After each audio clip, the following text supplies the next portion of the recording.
오늘 우리에게 주시는 하나님의 말씀은 사무엘상 5장 1절부터 12절까지입니다.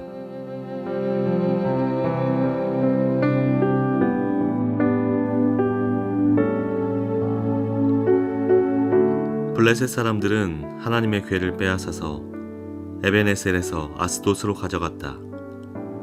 블레셋 사람들은 하나님의 궤를 다곤 신전으로 가지고 들어가서 다곤 신상 곁에 세워놓았다.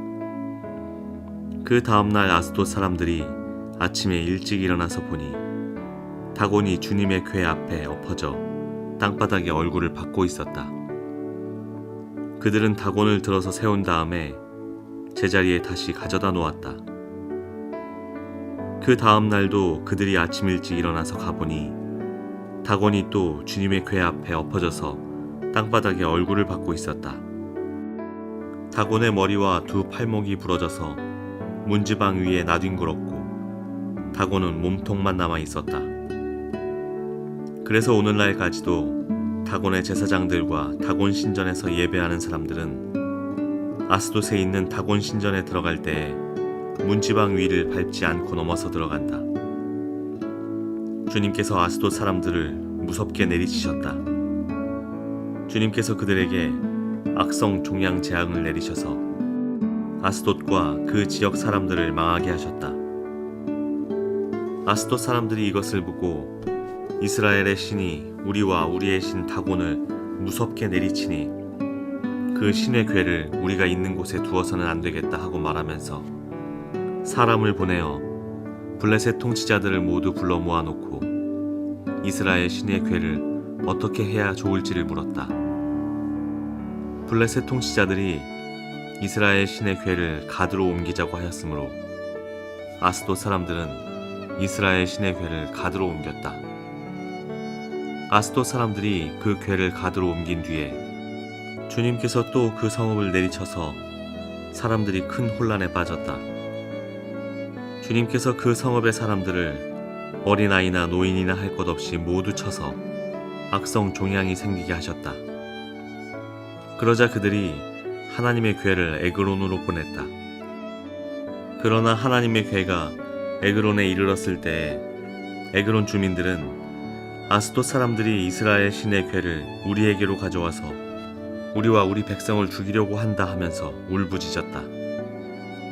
그래서 그들은 또 사람들을 보내어 블레셋 통치자들을 모두 불러 모아놓고 이스라엘 신의 궤를 돌려보내어 그 있던 자리로 돌아가게 하고 우리와 우리 백성이 죽지 않게 해주시오 하고 요청하였다. 하나님이 거기에서 그들을 그렇게 무섭게 내리치셨기 때문에 온 성읍 사람들이 죽을 지경에 이르러 큰 혼란에 빠졌다. 죽지 않은 사람들은 악성 종양이 생겨서 온 성읍에서 비명소리가 하늘에 사무쳤다.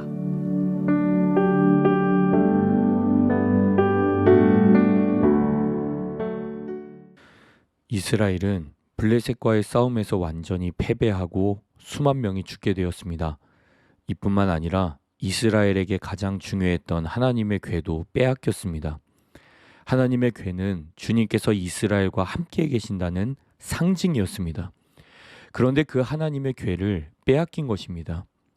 이 시기에 제사장 엘리와 그의 아들 홈니와 비느하스가 죽습니다. 성경은 이렇게 말합니다. 이스라엘에서 영광이 떠났다. 그러나 오늘 본문을 통해 우리는 한 가지 사실을 깨닫게 될 것입니다. 하나님의 궤가 이스라엘로부터 떨어졌다고 해서 하나님의 영광이 사라진 것은 아니다라는 사실입니다. 오늘 본문 1절에 블레셋은 하나님의 궤를 빼앗아서 에벤에셀에서 아스돗으로 가져갑니다. 그리고 그 궤를 다곤 신전으로 가지고 들어가서 다곤 신상 곁에 세웠습니다. 이 하나님의 궤를 다곤 신상 곁에 두는 행위는 하나님과의 전투에서 승리했다라는 것을 기념하고 자신들을 승리로 이끌어준 이 다곤신을 찬양하는 의미가 담겨져 있습니다. 그런데 여기서 사건이 하나 발생합니다. 3절에 아스돗 사람들이 아침에 일어나 보니까 다곤 신상이 주님의 궤 앞에 엎어져 땅바닥에 얼굴을 박고 있었던 겁니다. 그래서 아스돗 사람들은 이 다곤 신상을 다시 제자리에 세워둡니다. 4절에 그 다음날 아침에도 보니까 또 다곤 신상이 주님의 궤 앞에 엎어져서 땅바닥에 얼굴을 박고 있었습니다. 이번에는 더 나아가 머리와 두 팔목이 부러져서 문지방 위에 나뒹굴었고 몸뚱이만 남아 있었습니다. 이처럼 하나님의 궤가 블레셋 사람에게 넘어간 것은 하나님의 능력이 부족하고 다곤신이 더 강했기 때문이 아니었습니다. 성경은 말합니다. 이스라엘에서 영광이 떠난 이유는 이스라엘이 하나님의 영광을 가리우는 짓을 했기 때문이라는 겁니다.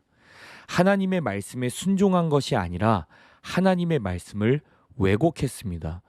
거룩한 하나님의 궤마저도 자신들의 전쟁 도구로 사용하는 모습을 사무엘상 4장에서 우리는 이미 보았습니다.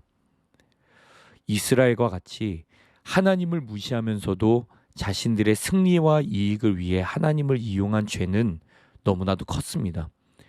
그 결과가 바로 블레셋에게 하나님의 궤를 빼앗긴 사건입니다. 그러나 방금 전에도 살펴보았듯이 하나님의 궤가 이스라엘로부터 떠났다고 해서 하나님의 그 크신 영광이 없어진 것이 아닙니다. 하나님의 영광은 여전히 유효했습니다. 블레셋 땅에 하나님의 심판이 내립니다.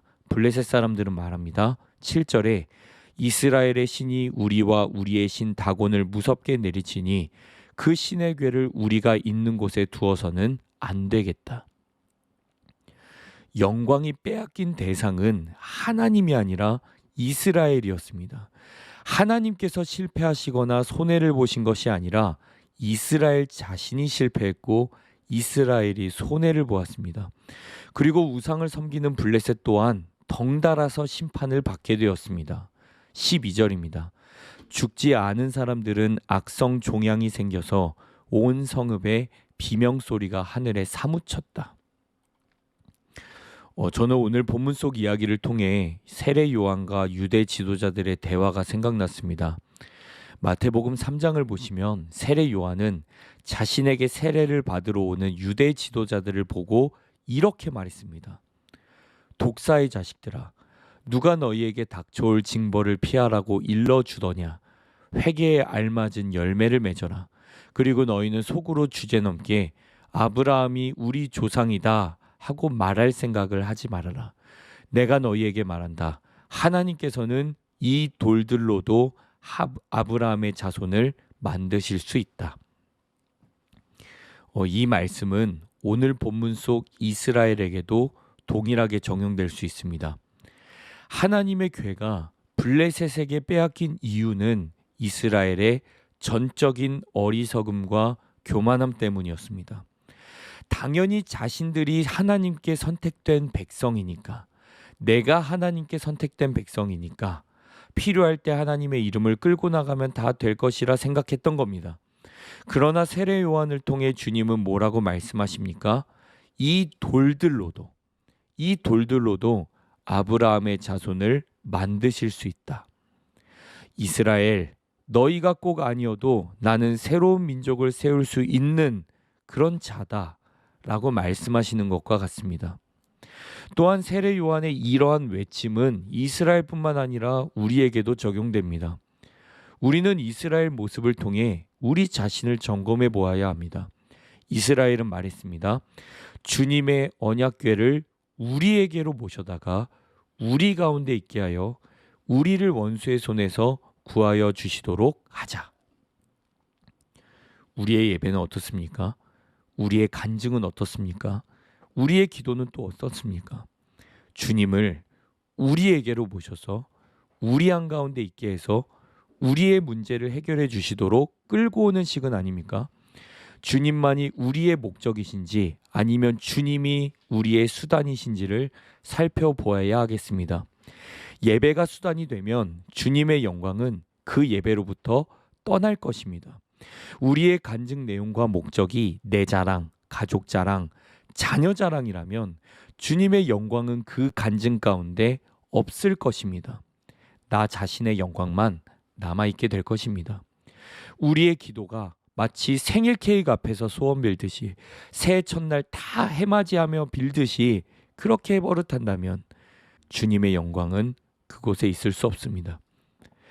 블레셋 땅에 나타난 주님의 영광을 통해 우리는 몇 가지 교훈을 얻게 됩니다. 먼저 주님의 영광은 특정 어느 한 곳에 국한되지 않는다는 것입니다.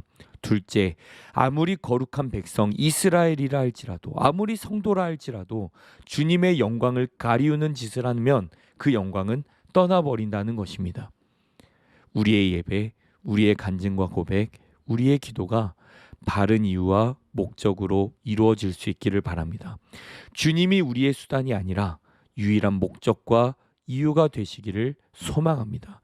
더 이상 주님을 무시하거나 이용하는 그 어리석음으로부터 벗어나 주님을 경외하며 사랑하는 참된 성도가 되실 수 있기를 주님의 이름으로 축복합니다.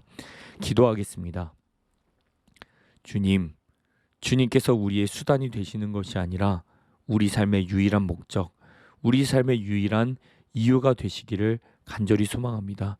다시 한번 주님을 무시하는 행위, 주님을 무시하는 마음이 우리 가운데 있다면 그 어리석음으로부터 구원하여 주시고 우리가 다시 한번 주님만을 경외하며 주님만을 사랑하며 주님만이 우리의 참 주인이 되어 주시는 그런 참된 성도의 삶을 살아갈 수 있도록 주님 함께하여 주십시오.